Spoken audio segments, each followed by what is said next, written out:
বিজেপির প্রধানমন্ত্রী নরেন্দ্র মোদী থেকে শুরু করে প্রত্যেক বিজেপি নেতৃত্ব বারবার করে ভারতীয়দেরকে বোঝালো যে ৩৭০ লাগু হওয়ার পর শান্ত হবে কাশ্মীর।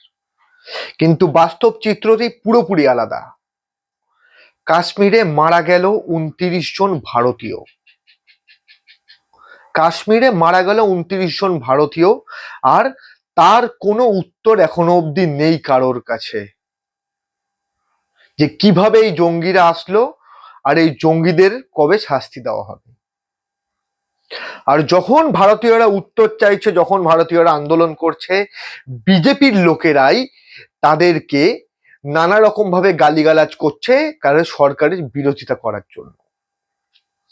একটু ফিরে চলুন কিছু বছর আগে, চলুন শুনে নিই নরেন্দ্র মোদীর বক্তব্য যখন আগের সরকারের সময় এই সন্ত্রাসবাদীরা দেশে আক্রমণ করতেন। চলুন ১.৫ মিনিট আপনাদের সময় চেয়ে নিচ্ছে এই ভিডিওটি দেখার জন্য।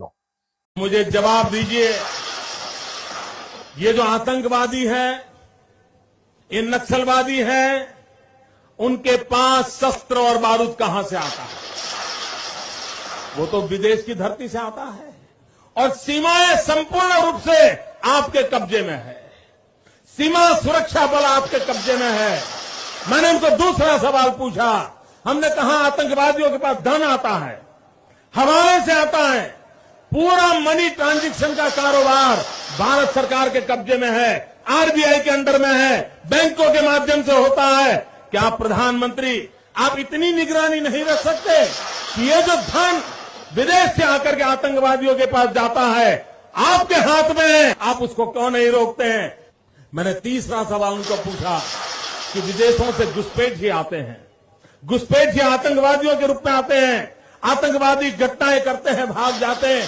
प्रधानमंत्री जी आप मुझे बताइए, सीमाएं आपके हाथ में है, कोस्टल सिक्योरिटी आपके हाथ में है, बीएसएफ सेना सब आपके हाथ में है, नेवी आपके हाथ में है, ये विदेश से घुसपैठ के कैसे घुस जाते हैं? मैंने चौथा सवाल पूछा, सारा कम्युनिकेशन भारत सरकार के अंडर में है। कोई भी अगर टेलीफोन पे बात करता है, ईमेल भेजता है, कोई भी कम्युनिकेशन करता है, भारत सरकार उसको इंटरप्ट कर सकती है, इंटरप्ट करके जानकारियां पा सकती है कि आतंकवादी गतिविधि।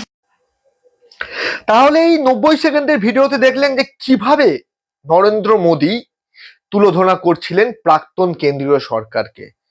কিন্তু আজকে একই জায়গায় দাঁড়িয়ে আপনারাও, যখন আপনারা সরকারে আসার আগে থেকেই জানেন যে কিভাবে দুর্নীতি চলছে, তাহলে এই বিগত ১১ বছর ধরে আপনারা কি করেছেন মানুষকে মিথ্যা প্রতিশ্রুতি দেওয়া ছাড়া? আপনারা কি করেছেন ধর্মীয় দাঙ্গা বাঁধানো ছাড়া? মানুষের সেফটি নেই, কিন্তু আপনাদের এমপির যখন অন্য অনুষ্ঠান চলছে জম্মু কাশ্মীরে, তার জন্য সিকিউরিটি দেওয়ার জন্য পুরো সেফটি রয়েছে। নিজেদের সেফটিটাই সব থেকে আগে মনে করলেন আর রাস্তায় ছেড়ে দিলেন এই সাধারণ মানুষগুলোকে। জনতা ক্ষমা করবে তো মোদীবাবু? এটাই প্রশ্ন আপনার কাছে একজন ভারতীয়র। আর আমি চাই যারা যারা এই ভিডিওটি দেখছেন, এই ভিডিওটি ছড়িয়ে দিন যাতে প্রত্যেকে বাস্তবটি জানতে পারে। নমস্কার।